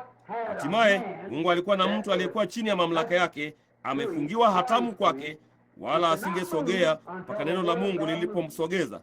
Laiti watu wangalifanya tu hivyo siku hizi. Basi yeye alikuwa ni mfungwa wake, mfungwa wa upendo. Amefungiwa nira katika kifungo cha upendo pamoja na Mungu, kama vile Paulo alivyokuwa amefungiwa nira kwa kifungo cha upendo kwa Mungu. Kama tu Paulo, watu wawili walifunzwa kwa njia ile ile. Musa alifunzwa, mwajua, kuwakomboa wana wa Israeli kwa nguvu za kijeshi. Paulo alifunzwa kuwatoa kwenye mikono ya Warumi na kuwaweka huru kwa nguvu zake kuu za kikanisa ulimwenguni siku hiyo. Shule kuu za kufundisha alifunzwa chini ya Gamalieli. Na wote wawili walienda jangwani, wakarudi wakiwa ni watu tofauti. Wote wawili waliona ile nguzo ya moto, na wote wawili walikuwa ni manabii. Hiyo ni kweli, wote wawili manabii. Wote wawili walizungumziwa na hiyo nguzo ya moto, kweli kabisa, ikija kwa ajili ya mkombozi. Hao hapo walienda jangwani, waliacha makazi yao wakaenda jangwani wapate kujua. Waliwaacha watu wao na kila kitu wapate kujua mapenzi ya Mungu. Unaona, walifunzwa katika njia moja, Mungu akawabadilisha kwa nyingine, nao ilibidi kuwa mfungwa kabisa, wasije wakafanya jinsi walivyotaka kufanya, bali wafanye vile Mungu alivyowataka wafanye. Yeye yule jana, leo na hata milele. Je, tuna dakika zingine 10 hapo kufanya haya? Tamwendea mtu mwingine upesi sana. Ninaona mmoja mbele zangu sasa. Jina lake ni Yusufu. Yeye alikuwa ni mwana aliyeteuliwa. Yeye alikuwa ni mfano mkamilifu wa Yesu Kristo. Alizaliwa nabii. Alikuwa ni nabii pia, unaona? Na sasa angeweza kuona ono. Wakati akiwa bado ni mvulana mdogo, aliona ono la yeye mwenyewe ameketi kwenye kiti cha enzi na ndugu zake wakimsujudia. Mnaona? Lakini angalieni, yeye akawa alijisikia kana kwamba alikuwa ni jamaa mkubwa. Unaona? Hao wote. Lakini ilimlazimu Mungu kufanya nini? Alifanya jambo lile lile alilowafanyia hao wengine. Kwa sababu Musa alikuwa ni mkombozi, Paulo alikuwa ni mkombozi, na sasa Yusufu alikuwa ni mkombozi. Yeye aliwaokoa watu wake kutokana na njaa. Ilimbidi Mungu kumfanyia nini? Kumweka gerezani. Kumweka moja kwa moja gerezani. Naam Bwana. Mkeni, yeye aliuzwa na ndugu zake kwa Misri, nao akamuuza kwa Potifa. Na Potifa akampa uhuru kidogo, na muda si muda, mnajua, huo uliondolewa kwake. Hapo akaketi gerezani akilia. Ilimbidi Mungu kumvua kila kitu. Sasa angalia. Lakini wakati wote ninaamini yeye katika gereza hilo aliweza kukumbuka ya kwamba ono lilisema ya kwamba ataketi kwenye kiti cha enzi, nao nduguze wangemsujudu. Kwa maana yeye alijua ya kwamba karama yake ilitoka kwa Mungu, naye alijua ilibidi lipate kutimia. Laiti tungaliweza kuweka hilo moyoni mwetu na kulingana na neno la Mungu kwamba katika siku hizi za mwisho yeye atakuwa na kanisa, yeye atakuwa na watu. Mambo haya aliyoahidi yeye atayafanya. Alisema atayafanya. Basi tunaishi katika wakati huo. Tumewasili. Yeye anajaribu tu kutufanya kuwa wafungwa halisi sasa. Tumefungiwa ndani pamoja na yeye. Nisikia ule wimbo wa kale mnaoimba, halafu nimefungiwa ndani pamoja na Mungu. Ninataka kufungiwa ndani pamoja na Mungu. Sasa hapo ndipo nilipowazia juu ya hili. Kufungiwa ndani pamoja na Mungu, hakuna lingine. Nawe unasogea tu wakati Mungu anaposema usogee. Unatenda tu jinsi Mungu anavyosema utende. Unaona? Ndipo umefungiwa pamoja na Mungu. Sasa kumbukeni, yeye alikuwa akiwazia. Yeye pia alishindwa kabisa kwa nafsi yake. Yote aliyoyajua, yote aliyoyafahamu na kila kitu, alishindwa kabisa, hayakufaa kitu. Aliwekwa chini ya hali ambayo hakuna mtu angalimsikiliza. Alikuwa ni mfungwa. Unaona? Aliwekwa katika hali ambayo wasioamini wasingeweza kuamini. Unaona ninalomaanisha?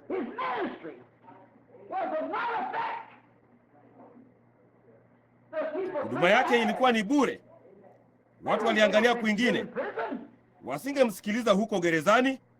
Huduma yake ingefaa nini? Angeweza kusimama kwenye nondo za gerezani na kuwahubiria. Wangeendelea kushuka tu kwenda barabarani. Unaona? Lakini yeye akawa mfungwa, na Mungu akamweka mfungwa mpaka gurudumu likafingirika vizuri. Akasema, huyu hapa mtu wangu. Utukufu, kushindwa kukamilifu. Hatimaye Mungu alimjia humo gerezani mwake, kama vile Paulo, kama hao wengine wote, yeye alimjia. Naye akatumia kipawa alichokuwa amempa apate kumtoa humo. Hiyo ni kweli, alimtoa kutoka gerezani mwake. Alifanya nini? Mara alipomtoa gerezani mwake, alipewa mamlaka na mfalme wake aliyeketi karibu naye, aliyekuwa chini yake. Alitolewa gerezani na kupewa mamlaka mpaka lolote alilosema ilibidi litukie. Amina. katika gereza lake siku zote alikumbuka alizaliwa kwa kusudi fulani. Alikuwa ataketi karibu na mfalme, hao wengine wote watampigia goti. Ono lake lilimwambia hivyo. Amina. Lakini kabla ya ono lake kuweza kutimia kikamilifu, alikuwa amekuwa mfungwa. Amina. Kisha akawa mtawala. Na wakati alipotoka gerezani mwake na akawa mfungwa wa neno la Mungu, hivi kwamba angesema tu yale Mungu aliyowekwa kinywani mwake kusema, ndipo Mungu akatenda kazi kupitia kwake.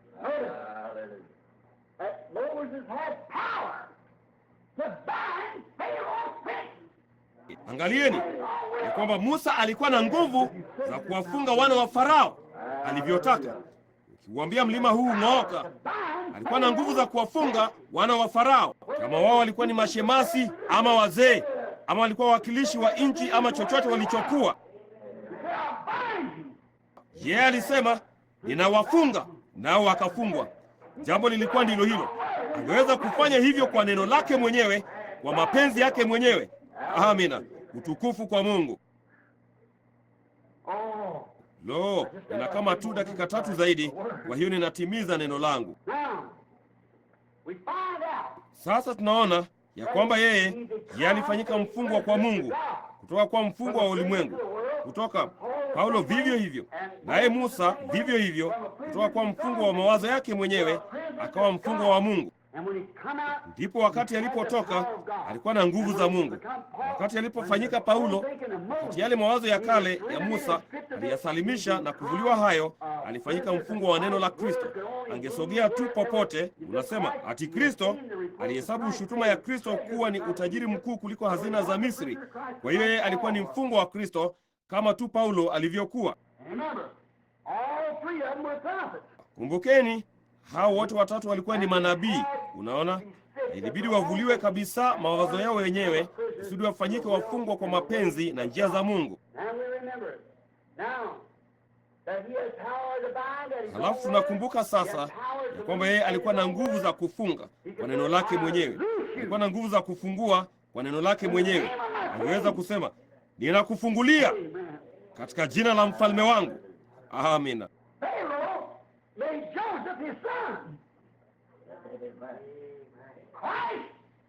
Farao alimfanya Yusufu mwanawe. Kristo anawafanya wake wafungwa wa upendo, wanawe, naye anawapa nguvu kitu kile kile alichokuwa nacho. Yohana Mtakatifu 14:12, yeye aniaminie mimi, unaona, kazi nizifanyazo mimi yeye naye atazifanya, hata zaidi ya hizi atazifanya. Sasa mfungwa wa upendo wa Kristo anapewa mamlaka na mfalme wake ambaye ni Kristo. Amina. Na amini nawaambia, niwaambia mlima huu ng'ooka, wala msitie shaka moyoni mwenu, bali muamini mliyosema yatatimia, yatakuwa yenu. Kaa ndani yangu na neno langu likae ndani yenu, kama mmefungiwa nira kwangu, kwa maana yeye na neno lake ni mmoja. Hapo mwanzo kulikuwako neno, naye neno alikuwako kwa Mungu. Huyo neno alifanyika mwili akakaa miongoni mwetu. Yeye yule jana, leo na hata milele. Mkikaa ndani yangu, si hapa na pale, kaeni ndani yangu na neno langu ndani yenu. Ombeni mtakalo ama mseme mtakalo, mtatendewa. Yeye alikuwa na nguvu. Angalieni, kabla hajatoka ilibidi atolewe nje na kunyolewa. Mambo machache ilibidi yanyolewe kabla hajakutana na mfalme wake. Unaona? Mungu wakati mwingine huwatoa watu wake nje jinsi hiyo na kunyoa machache ya mapenzi yao wenyewe. Anawaonyesha ya kwamba hawawezi kufanya tu walichotaka kufanya. Unajua nalomaanisha? Wao hawana uhuru wa kufanya yale wanayotaka kufanya. Kabla hawajayafikia mamlaka makamilifu na kuwa mtumwa wa upendo wa Kristo, hawanabudi kunyolewa kisha watolewe. Wakati mwingine yeye huwapeleka jangwani kufanya hivyo, kuwanyoa kabisa, kisha anawatoa kutiwa mafuta kutimiza kusudi ambalo yeye amewachagulia wawe. Unaona nalomaanisha? Ndugu, tuko katika wakati wa mwisho. Kumbukeni, nyakati zingine zote yale yeye aliyofanya, daima imembidi kumchukua mtu na kumfanya mfungwa wake. Anaacha yote yaliyo yake. Ilimbidi kuacha kila kitu alichojua, asahau mafunzo yake yote, kila kitu, kusudi apate kujua mapenzi ya Mungu na kumfuata Mungu. Hawezi kufuata chochote ambacho inabidi mwanadamu kufanya na Mungu wakati ule ule.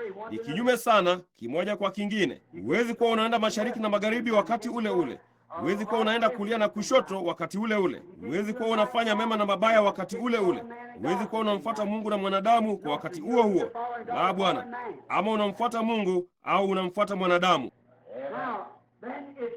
Sasa basi, kama unamfuata Mungu na umejisalimisha kwa Mungu, basi unakuwa ni mfungwa kwa Mungu huyo, kwa neno hilo, kwa mapenzi hayo. Haidhuru kitu kingine chochote kinasema nini, unakuwa mfungwa kwake. Sikilizeni, tuko katika wakati wa mwisho, nami ningesema jambo hili kwa uchaji na heshima, wakati dakika chache za mwisho zinapopita.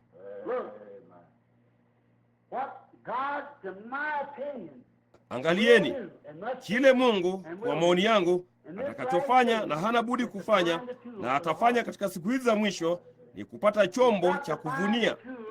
Hana budi kupata chombo kupura sakafu. Mkulima yeyote anapoenda kwenye mavuno yake hana budi kuwa na chombo cha kuvunia.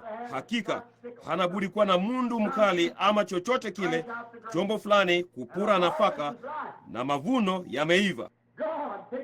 Mungu, tuchukue mkononi mwako, tufanye watumishi wafungwa wa upendo wako. Tutumie kama chombo kuleta utambuzi kwa dunia hii yenye dhambi iliyolaaniwa tunaishi siku hizi, wa kwamba Yesu Kristo ni yeye yule jana, leo na hata milele. Kwangu mwenyewe Mungu, jalia niwe mfungwa. Kama ndugu zangu wote wakinikataa, kama rafiki zangu wote wakinikataa, ninataka kuwa mfungwa wa Yesu Kristo na neno lake, nipate kufungiwa hatamu kwenye neno lake kwa Roho Mtakatifu, kumwona Roho Mtakatifu akilifanya neno la Mungu kuthibitishwa na mambo yale yale aliyosema yangefanywa. Ninataka kuwa mfungwa wa Yesu Kristo. Na tuombe.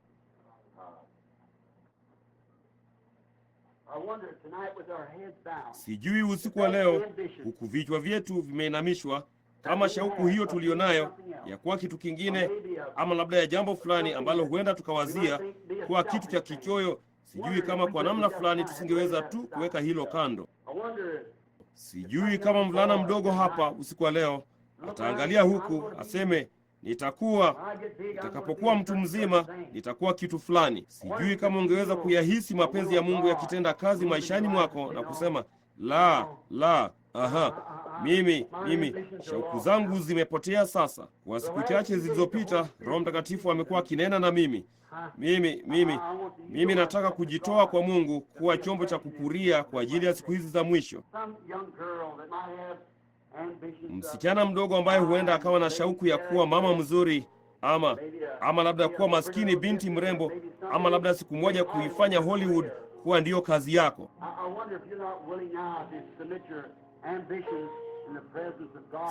Sijui kama hutaki sasa kusalimisha shauku zako mbele za Mungu na neno lake, kusikia wito wa Mungu maishani mwako mwenyewe. Mungu anajua kwamba wewe ni nani. Sijui kama kungekuwako na mhudumu karibu ama mtumishi mfanya kazi mahali fulani kanisani. Mimi huja tu hapa mara moja. Mimi sijui theluthi moja ya watu wanaoketi hapa usiku wa leo, lakini mimi kundi hili dogo lililo hapa. Sijui kama kungekuwako na mtu kama huyo ambaye ungekuwa radhi kusema, sijali yale asemayo mtu yeyote, mimi ni mtumwa wa Mungu sasa. Mimi nitahubiri neno lake, haidhuru. Sijali nini dhehebu langu likinifukuza, ningali nitadumu na neno hilo. Mimi nitafanya hivyo. Mapenzi yangu ni mapenzi ya Mungu. Mapenzi ya Mungu ndiyo mapenzi yangu. Nitakuwa mfungwa wa Yesu Kristo. Kwa neema yake na msaada wake nitafanya hivyo. Wazieni jambo hilo wakati tumeviinamisha vichwa vyetu. Ni wangapi walio na shauku hiyo usiku wa leo? Naomba uuinue mkono wako. Huo ni wangu pia. Tunayasalimisha yote huku vichwa vyetu vimeinamishwa sasa, polepole sasa, wakati unapotafakari juu yake sasa, unapoomba. Natoa yote, natoa yote, yote kwako, Mwokozi wangu mtakatifu, natoa yote, Kweli unamaanisha hilo? Nataka kuwa mfunga. Na uchukue Bwana, upeleke kwenye nyumba ya mfinyanzi usiku wa leo. Ufinjilie mbali na unifinyange tena hapa chini. Kwako Mwokozi wangu mtakatifu, natoa yote. Baba wa mbinguni, wakati wimbo ukiendelea kuimbwa, niliwazia inafaa sana wakati huu ya kwamba ni ukatize wimbo huo na kuzungumza na wewe kwa dakika moja.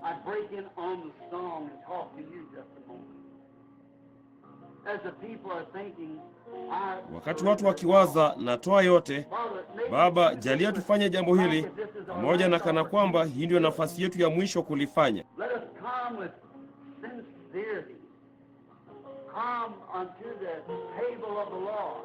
Jalia tuje kwa uaminifu, tuje mezani pa Bwana, tuseme tukiwa na mavazi yaliyooshwa, nafsi zilizooshwa, mapenzi yaliyooshwa, shauku zilizooshwa, kujitolea wenyewe. Na hebu Mungu na alichukue neno lake, akitufungia nira pamoja nalo, neno la Mungu.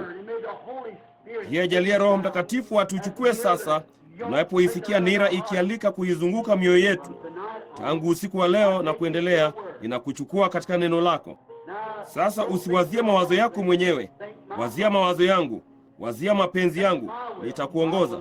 Mungu, jalia kwamba litakuwa ni tukio kwa kila mmoja wetu. Hawa vijana wanaoketi hapa, mume na mke, na wengine wakija kuwa mume na mke. Wapo wazee wanaoketi hapa ambao ni wahudumu, wamekuwa barabarani. Na Bwana, huyo hapa ndugu Neville, mimi nakaribia huko juu kabisa kwenye ngazi. Siku zetu zinahesabiwa sasa. Hatua zetu zinapigwa kwa uangalifu zaidi kuliko vile tulivyozipiga. Tunaangalia mahali tunapokanyaga. Sisi si wepesi wa kutembea tukinena kimwili kama tulivyokuwa wakati mmoja. Lakini Bwana, tunapoyaona maisha haya ya kibinadamu ya kutoweka, wala hakuna hatua yetu iliyo na hakika bila wewe kuushika mkono wetu. Sasa Mungu, tuchukue. Je, utatuchukua? Ichukue mioyo yetu na mapenzi yetu mkononi mwako, na jalia tuwe wafungwa usiku wa leo kwa neno, kwa Kristo. Jalia tuishi maisha ya kitaua hapa. Jalia wanawake hawa, vijana hawa wa kike, vijana hawa wa kiume, wavulana kwa wasichana, wayatoe maisha yao Bwana. Na jalia shauku yao iwe ni shauku ya kumtumikia Yesu Kristo. Pia jalia tuwe mfungwa wa neema na mapenzi yake ya kiungu. Tujalie Bwana. Ndiyo yote nijuayo kufanya Bwana. Maskini maneno haya yaliyovunjika vunjika, na mimi natumaini ya kwamba utayaweka pamoja vizuri. Maana kuna joto hapa ndani na watu wanataka kusikiliza, bali kuna joto sana. Na wengi na wabidi kwenda nyumbani na kwenda kazini mapema, lakini jalia hizo mbegu zikae tu moyoni mwao. Mfungwa waende nyumbani na kumwambia mke wanapo nini, kabla hawajajiandaa kushuka kwenda na kuomba alasiri ya leo ama jioni ya leo kando ya kitanda, waangaliane waseme, mpenzi, vipi kuhusu jambo hilo usiku wa leo? Hivi kweli tumekuwa wafungwa wa Kristo na mapenzi yake, ama je, tunafanya kazi kwa mapenzi yetu wenyewe? Jalia vijana wanaume na wanawake kila mahali, hasa sana wale waliohusikia ujumbe usiku wa leo, wajiulize wenyewe swali lilo hilo. Je, niko tayari kuwa mfungwa, kuyaacha maisha yangu? Ye ayaokoaye maisha yake atayapoteza, bali yeye atakayepoteza maisha yake kwa ajili yangu atayapata. Baba, tunajua hiyo ni kuwa mfungwa wako. Poteze malengo yetu wenyewe na shauku zetu wenyewe, tukapate yako, ndipo tuna uzima wa milele. Tujalie Bwana. Jambo pekee ni jualo ni kuukabidhi sasa mkononi mwako. Jalia uzae matunda na kuleta vyombo vikuu kwa ajili ya mavuno ya siku za mwisho. Wanaume na wanawake, wavulana kwa wasichana, wajitolee kwa mapenzi makamilifu ya Mungu na wawe wafungwa wa Yesu Kristo kwa upendo wake. Wamefunganishwa kwa vifungo vya upendo wa kiungu kwa Kristo. Naomba katika jina lake. Natoa yote.